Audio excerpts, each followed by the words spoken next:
அன்பான தனுசு ராசி நேயர்களே, குருவை ராசி அதிபதியா கொண்டவங்க நெருப்பு ராசிக்காரங்க அப்படிங்கிறதால வெளியிருந்து பார்க்குறவங்களுக்கு நீங்க சாந்தமாகவும் நிதானமாகவும் அமைதியாகவும் இருக்கிற மாதிரி தெரிஞ்சாலும் உள்ளுக்குள்ள நிறைய தனித்திறமைகளை வச்சிருப்பீங்க. ஆக்ரோஷமா செயல்படுவீங்க. எல்லாரையும் ஈஸியா நம்பக்கூடிய கள்ளம் கபடம் இல்லாத குழந்தை மாதிரி மனசு கொண்டவங்க. விளையாட்டுத்தனமா இருப்பீங்க. உங்களுடைய பேச்சில் பக்குவமும் நல்ல தெளிவும் எப்பவுமே இருக்கும். எந்த ஒரு செயலையும் ஆர்வத்தோட துணிஞ்சு செய்யறது, புத்திசாலித்தனமா சிக்கல்களை எல்லாம் தீர்க்கிறது உங்களுடைய தனித்திறமைகள்ல ஒன்றா இருக்கும். உங்களுடைய நல்ல குணத்தால் எல்லாரையுமே கவர்ந்து இருப்பீங்க.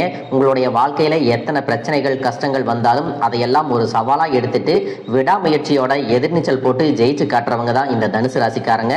உங்களுக்கு 4வது வீடான மீன ராசியில சனி பகவானும் 7வது வீடான மிதுன ராசியில குரு பகவானும் உங்களை பார்க்கறதால இந்த மாதத்தினுடைய பிற்பகுதி உங்களுக்கு வெற்றியை கொடுக்கும். வணிகம் சம்பந்தமாக நீங்க எடுக்கக்கூடிய முயற்சிகள்ல தடைகள் வந்தாலும் உங்களுடைய விடாமுயற்சி மற்றும் புதிய புதிய சிந்தனைகள் காரணமாக அதுவெல்லாம் உங்களுக்கு நல்ல பலன்களை கொடுக்க போகுது. பணம் கொடுக்கல் வாங்கல்ல பார்த்தீங்கன்னா இது வரைக்கும் உங்களுக்கு தடைகள் எல்லாம் இருந்திருக்கும். இந்த மாதத்தின் பிற்பகுதியில் உங்களுக்கு சாதகமான முடிவுகள் கிடைக்கும். கடந்த சில மாதங்களாக பார்த்தீங்கன்னா உங்க வாழ்க்கையில நடந்த சம்பவங்கள், ஏமாற்றங்கள், துரோகங்கள் எல்லாமே உங்களுக்கு மிகப்பெரிய ஒரு அனுபவத்தை கொடுத்திருந்தாலும் சில விஷயங்களை எல்லாம் இப்போ வரைக்கும் உங்களால் ஜீரணிக்க முடியல. அதனாலேயே நிறைய நேரங்களில் மனசு வெறுத்து போய் இந்த வாழ்க்கையில இதுக்கு மேல நான் என்ன கஷ்டப்பட வேண்டி இருக்கு, எனக்கு இந்த வாழ்க்கையே பிடிக்கல அப்படின்னு சொல்லிட்டு இருப்பீங்க. இப்படி ஒரு வாழ்க்கை எனக்கு அமைஞ்சதுக்கு நான் வாழாமையே இருந்திருக்கலாம் அப்படின்னு கூட நெகட்டிவான எண்ணங்கள் உங்க மனசுல வரும். இதுக்கெல்லாம் என்ன காரணம் அப்படின்னு பார்த்தீங்கன்னா நீங்க நினைக்கிறது ஒன்றும் நடக்கிறது ஒன்றுமாக இருந்திருக்கும். நீங்க செய்யக்கூடிய ஒவ்வொரு நல்ல விஷயத்தை கெடுக்கிறதுக்கும் உங்க முன்னேற்றத்தை தடுக்கிறதுக்கும் உங்களை அவமானப்படுத்துறதுக்கும் இங்க நிறைய நபர்கள் எல்லாம் முயற்சி பண்ணிட்டு இருக்காங்க. ஆனாலும் அவர்களுடைய சதிகளையும் சூழ்ச்சிகளை எல்லாம் தாண்டி இப்போ வரைக்கும் நீங்க ஓரளவுக்கு நல்லா இருக்கீங்க அப்படின்னா உங்ககிட்ட இருக்கக்கூடிய நல்ல எண்ணங்களும் கடவுள் பக்தியும் இது வரைக்கும் நீங்க செஞ்ச நல்ல விஷயங்களும் தான் உங்களை காப்பாத்திட்டு இருக்கு. இதுக்கு முன்னாடி நல்ல உறவுகளாகவும் நண்பர்களாகவும் இருந்தவங்களே உங்களுக்கு சில துரோகங்களை எல்லாம் செஞ்சு உங்க வாழ்க்கையை கெடுக்கணும் அப்படின்னு நினைக்கும் போது யார் நல்லவங்க யார் கெட்டவங்க அப்படின்னு தெரியாம எல்லாரையும் சந்தேகப்படுற மாதிரியான ஒரு சூழ்நிலை இருந்திருக்கும். உங்க வாழ்க்கையில நடந்த சில சம்பவங்களுக்கு அப்புறம் தான் சில நபர்கள் எந்த அளவுக்கு பொறாமையோடவும் வன்மத்தோடவும் இருந்திருக்கிறாங்க அப்படிங்கிறத ஓரளவுக்கு புரிஞ்சிருப்பீங்க. இது எல்லாமே தெரிஞ்சும் கூட நீங்க என்னமோ பண்ணுங்க, உங்க அளவுக்கு எனக்கு சூதுவாது தெரியல, இந்த மாதிரி தெரிஞ்சே மனசாட்சிக்கு விரோதமா தப்பு செய்யறவங்களுக்கு அந்த கடவுள் நிச்சயமா தண்டனையை கொடுப்பாரு அப்படின்னு கடவுள்கிட்ட உங்களுடைய வேண்டுதலை எல்லாம் வச்சுட்டு அமைதியா கடந்து போயிட்டு இருக்கீங்க. உங்க மனசுக்குள்ள எத்தனை ஆதங்கம் இருந்தாலும் இப்ப இருக்கக்கூடிய சூழ்நிலையில தான் உண்டு தான் வேலை உண்டு அப்படின்னு தான் நீங்க போயிட்டு இருக்கிறீங்க.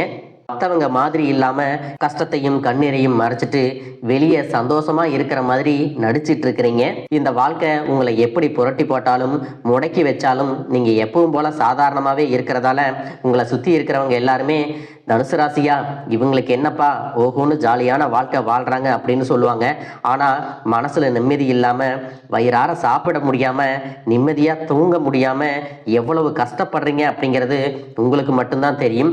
இந்த மாதிரி உங்க வாழ்க்கையில திடீர்னு ஒரு பிரச்சனை அப்பப்போ வந்துட்டு தான் இருக்கு. அதையெல்லாம் எல்லா இடத்துலையும் நீங்க கடந்து வந்துட்டு தான் இருக்கீங்க. இந்த மாதிரி நீங்களா ஏதோ தட்டு தடுமாறி எந்திரிச்சு நிக்கிறப்போ உங்களை குறை சொல்றதுக்குன்னே நிறைய பேர் தேடி வருவாங்க. நீங்க 1000 நல்ல விஷயம் செஞ்சாலும் அதையெல்லாம் பாராட்டி ஒரு வார்த்தை கூட சொல்ல மாட்டாங்க. அதுவே உங்களுக்கு தெரியாம ஒரு தப்பு நடந்துட்டாலோ உங்களுக்கு சம்பந்தமான ஒருவர் தப்பு செஞ்சிட்டாலோ அது இந்த உலகத்துல யாருமே செய்யாத தப்பு மாதிரி குத்தி காட்டிட்டே இருப்பாங்க. அவங்களுடைய நோக்கம் என்னவா இருக்குன்னா நீங்க நல்லா இருக்கணும் அப்படிங்கிறத விட நீ முன்னேறிடக்கூடாது அப்படிங்கிறதுல ரொம்பவே கவனமா இருப்பாங்க.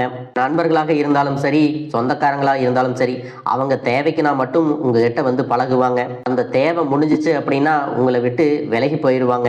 இப்படி மற்றவங்களுக்காக எல்லா விஷயத்தையும் செய்யக்கூடிய உங்களுக்கு ஏதாவது ஒரு அவசரம் ஒரு உதவி தேவைப்படுது அப்படின்னு போய் நின்னா உங்களுடைய சூழ்நிலையை புரிஞ்சுக்காம அவங்க 1000 கேள்விகளை கேட்டுட்டு அதுக்கப்புறமா சின்னதா ஒரு உதவி செய்வாங்க. இதையெல்லாம் நினைக்கும் போது நீங்க எப்படி அவங்களுக்கு உதவி செஞ்சு ஏமாந்திருக்கீங்க அப்படிங்கிறத இப்பதான் புரிஞ்சுப்பீங்க. இந்த வாழ்க்கையில எப்படியாவது முன்னேறணும் அப்படிங்கறதுக்காக தினம் தினம் கஷ்டப்பட்டு உழைக்கிறவங்க. உங்களுடைய மனசாட்சிக்கு தெரிஞ்சு நீங்க யாருக்கும் எந்த கெடுதலையும் கஷ்டத்தையும் துன்பத்தையும் கொடுத்ததில்ல. ஆனாலும் உங்களுக்கு மட்டும் ஏன் இந்த மாதிரி கஷ்டங்கள் வருது, பிரச்சனைகள் வருது அப்படின்னு பார்த்தீங்கன்னா, நீங்க நல்லவங்களா தான் இருக்கீங்க, நல்ல விஷயங்களை தான் செய்யறீங்க. ஆனாலும் உங்களை சுத்தி இருக்கக்கூடிய மனிதர்கள் அந்த மாதிரி நினைக்கிறதில்ல. நீங்க என்னதான் பிரச்சனைகளை எல்லாம் தவிர்த்துட்டு வந்தாலும் ஏதாவது ஒரு சூழ்நிலையில பிரச்சனையும் கஷ்டமும் உங்களை தேடி வந்துட்டு தான் இருக்கு. ஆனா இனி வரக்கூடிய நாட்கள்ல உங்களுக்கு சந்தோஷத்தையும் மன மகிழ்ச்சியும் கொடுக்கக்கூடிய ஒரு காலகட்டமா இருக்க போகுது. இது நாள் வரைக்கும் பார்த்தீங்கன்னா வாழ்க்கையில் நடந்த கெட்ட விஷயத்தை எல்லாமே மறந்துருங்க. இனி வரக்கூடிய நாட்கள்ல உங்களுக்கு எப்படிப்பட்ட நன்மைகள் எல்லாம் கிடைக்க போகுது, எந்த இடத்துல நீங்க கவனமா இருக்கணும் அப்படிங்கிறத நீங்க மனசுல வச்சுக்கணும். தனுசு ராசிக்கு சதுர்கிரக யோகம், புத சுக்கிர யோகம், புத ஆதித்ய யோகம், குரு மங்கள யோகம் எல்லாமே இனி நல்ல பலன்களை கொடுக்க போகுது. மார்ச் மாதத்துல சனியினுடைய வக்ர நிவர்த்தியும், குருவினுடைய பெயர்ச்சியும், சுக்கிர பெயர்ச்சியும், சூரிய பெயர்ச்சி, ராகு கேது பெயர்ச்சிகள் அப்படின்னு கிட்டத்தட்ட 5 பெயர்ச்சி பலன்கள் எல்லாமே உங்களுக்கு இந்த 2026ஆம் ஆண்டுல முழுமையான பலன்களை கொடுக்க போறாங்க. அதனால இந்த காலகட்டங்கள்ல எதையெல்லாம் நீங்க இழந்துட்டோம், எதையெல்லாம் நீங்க மீட்டெடுக்கணும் அப்படின்னு நினைக்கிறீங்களோ அதுவெல்லாம் நிச்சயமா உங்களுக்கு கிடைக்க போகுது. சுக்கிர பயிற்சிகள் மூலமாக உங்களுக்கு பொருளாதாரத்துல நல்ல முன்னேற்றம் ஏற்பட போகுது. பெற்றோர்களுடைய உடல் நலத்துல கவனம் தேவை. இது வரைக்கும் உங்களுடைய பணம் ஹாஸ்பிட்டல் செலவுகளுக்கோ, கடனுக்கு வட்டி கட்டுறது, வண்டிகள் பழுதாகி அதுக்காக செலவு செய்கிறது, மற்றவங்களுக்கு பணம் கொடுத்துட்டு அந்த பணம் திரும்ப வராம கஷ்டப்பட்டது, இந்த மாதிரியான சம்பவங்கள் எல்லாம் நடந்திருக்கும்.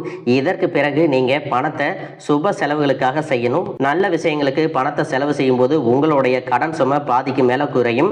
குருவினுடைய பார்வை 4ஆம் இடத்துல பதியும் போது குடும்பத்தில் முன்னேற்றம் ஏற்படும். கொடுக்கல் வாங்கல் எல்லாமே ஒழுங்காகும். தாய் வழியாக ஆதரவு கிடைக்கும். தொழில் செய்யக்கூடிய இடத்துல உங்களுடைய திறமைகள் வெளிப்படும். வேலை செய்யக்கூடிய இடத்துல உங்களுடைய உயர் அதிகாரிகளின் ஆதரவு உங்களுக்கு திருப்தியாக இருக்கும். சுப செய்திகள் எல்லாமே உங்களை வந்து சேரும். பூமி வாங்கக்கூடிய யோகம் உண்டு.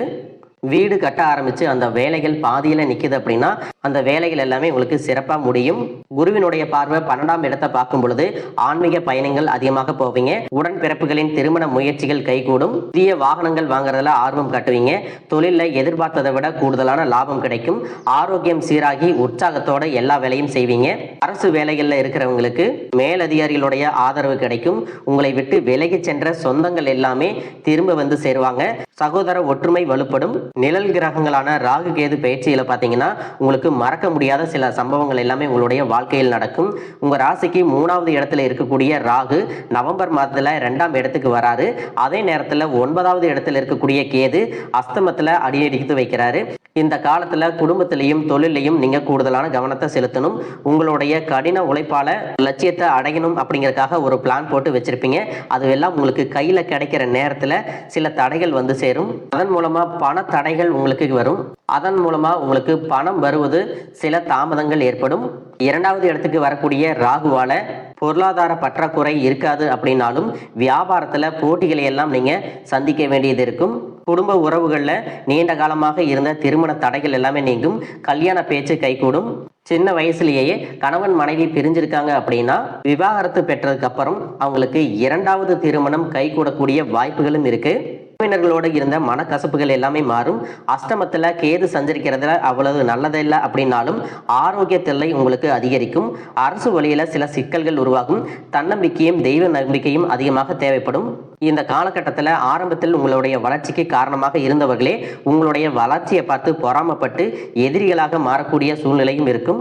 இப்படி இன்பமும் துன்பமும் கலந்து வரக்கூடிய உங்களுடைய வாழ்க்கையில உங்களுக்கு நல்ல பலன்கள் கிடைக்கணும் அப்படின்னா வடக்கு நோக்கி இருக்கக்கூடிய அன்பிகையை நீங்க வழிபடலாம். செவ்வாய்க்கிழமைகள்ல துர்க்கை அம்மனை வழிபட்டா நீங்க செய்யக்கூடிய காரியங்கள்ல வெற்றி கிடைக்கும். குடும்ப தலைவர்களுக்கு குடும்ப உறுப்பினர்களாலேயே சில தவறான புரிதல் மற்றும் அளவுக்கு அதிகமான சிந்தனையால மன அழுத்தம் அதிகமாகி உடல் ஆரோக்கியம் பாதிக்கப்படும். உடல் பருமன் அதிகமாகக்கூடிய சூழ்நிலை இருக்கு. சின்ன சின்ன விஷயத்துக்கெல்லாம் கோவப்படுவதை தவிர்த்துக்கணும். இந்த மன அழுத்தத்தை குறைக்கிறதுக்கு ஆன்மீக வழிபாடு அவசியம். தியானம் செய்யறது, யோகா பண்றது, தன்னுடைய உடல் நலம் எவ்வளவு அவசியம் அப்படிங்கிறத சுயமா புரிஞ்சுக்கிறதன் மூலமாக இந்த பிரச்சனைகளை எல்லாம் தவிர்க்கலாம். நீங்க கணவனாக இருந்தாலும் சரி, மனைவியாக இருந்தாலும் சரி, உங்களுடைய வாழ்க்கை துணை மேல அதிகமா அன்பு காட்டுங்க. அவங்க எந்த விஷயத்தை செஞ்சாலும் அதுல இருக்கக்கூடிய நல்ல விஷயத்தை சொல்லி பாராட்டுங்க. சில நேரத்தில் உங்களுக்காகவே அவங்க மெனக்கெட்டு ஏதாவது ஒரு விஷயத்த செய்வாங்க. அந்த விஷயத்தை நீங்கள் பாராட்டும் பொழுது அன்பு அதிகரிக்கும். அன்பு அதிகரிச்சுன்னா சின்ன சின்ன குறைகள் கூட உங்கள் 2 பேருக்குமே தெரியாது. குழந்தைகளுக்காகவும் குடும்பத்திற்காகவும் அதிக முக்கியத்துவம் கொடுத்து நேரத்தை செலவிடுங்க. கணவன் மனைவிக்கிடையே அந்யோன்யம் அதிகரிக்கும். குடும்பத்தில் ஒற்றுமையும் சந்தோஷமும் நீண்ட நாளுக்கு தொடர்ந்து வரும். தொழிலை பொறுத்த வரைக்கும் நீங்கள் செய்யக்கூடியது சின்ன தொழிலாக இருந்தாலும் சரி, பெரிய தொழிலாக இருந்தாலும் சரி, எதிர்பார்த்த அளவுக்கு லாபம் கிடைக்காம ஒரு மந்தமான சூழ்நிலை இருந்திருக்கும். இதற்கு பிறகு நல்ல நல்ல வாடிக்கையாளர்கள் கிடைப்பாங்க, உண்மையான வேலையாட்கள் கிடைப்பாங்க. நீங்கள் எதிர்பார்த்த மாதிரி நல்ல லாபம் கிடைக்கும். புதிய கிளைகளை எல்லாமே தொடங்குவீங்க. வங்கிகளிடமிருந்து உங்களுக்கு நிதி உதவி கிடைக்கும். பணப்புழக்கம் அதிகரிக்கும். வாடகை இடத்துல இருக்கிறவங்க புதிய இடங்களை வாங்குவீங்க. சிலருக்கு பார்த்தீங்கன்னா வேலை செய்யக்கூடிய இடத்துல வேலை செய்யறவங்களோட சின்ன சின்ன பிரச்சனைகள் வரும். செய்யாத தவறுகளுக்கு பழி ஏத்திக்கிற மாதிரி இருக்கும். தெரிஞ்ச சிலர் அவங்களுடைய உழைப்பை திருடுவாங்க. உங்களுடைய திறமைகளுக்கும் உண்மையான உழைப்புக்கும் மதிப்பு கொடுக்க மாட்டாங்க. இதனாலேயே இந்த வேலையில தொடரலாமா இல்லை வேற வேலைக்கு போகலாமா அப்படின்னு 2 விதமான மனநிலை இருந்துட்டு இருக்கும். இந்த மாதிரியான குழப்பமான சூழ்நிலையில அவசரப்பட்டு எந்த முடிவுகளையும் எடுக்காம நிதானமா யோசிச்சு முடிவுகளை எடுக்கும் போது அதுவெல்லாம் உங்களுக்கு நல்ல பலன்களை கொடுக்கும். அரசு வேலைகள் மற்றும் போட்டித் தேர்வுகளுக்கு படிச்சுட்டு இருக்கிறவங்களுக்கு உங்களுடைய விடாமுயற்சி மற்றும் கவனச்சிதறல் இல்லாம தொடர்ச்சியாக பயிற்சி செய்யும் பொழுது இந்த 2026ஆம் ஆண்டுல நிச்சயமாக அரசு வேலை கிடைக்க போகுது. உங்களை பொறுத்த வரைக்கும் நீங்கள் தனியாக இருக்கும்போது சாதாரணமாக தான் இருப்பீங்க. உங்களுடைய சிந்தனை எல்லாமே நல்ல விதமாக தான் இருக்கும். ஆனால் உங்களுடைய சேர்க்கை மற்றும் தவறான நண்பர்களுடைய சேர்க்கை வந்துச்சுன்னா தேவையில்லாத போதை பழக்கத்திற்கு அடிமையாகிறதும், கஷ்டப்பட்டு உழைச்சு சம்பாதிச்ச பணத்தை தவறான இடங்களில் முதலீடு செஞ்சு ஏமாறக்கூடிய வாய்ப்புகளும் அதிகமாக இருக்கு. அதனால நண்பர்களை தேர்ந்தெடுக்கும் பொழுது உங்களுக்கு கூடுதலான கவனம் ரொம்பவே முக்கியம். புதிய தொழில் மற்றும் முதலீடுகள் செய்யும் பொழுது அது நல்லதா கெட்டதா அப்படின்னு எல்லா இடத்துலையும் ஆராய்ஞ்சு பார்த்து முடிவெடுப்பது உங்களுக்கு நல்ல பலன்களை கொடுக்கும். என்னதான் உங்களை வீழ்த்தணும், உங்களை தோற்கடிக்கணும், உங்களை கெடுக்கணும் அப்படின்னு எத்தனை பேர் முயற்சி செஞ்சாலும் அந்த முயற்சிகளை எல்லாம் தோற்கடிப்பீங்க. அவங்கள நீங்க ஜெயிச்சு வருவீங்க. போலியான உறவுகள் மற்றும் விரும்பத்தகாத நபர்கள் உங்களை விட்டு விலகி போவாங்க. புதிய நண்பர்களுடைய சேர்க்கை உங்களுக்கு ஆறுதலை கொடுக்கும்.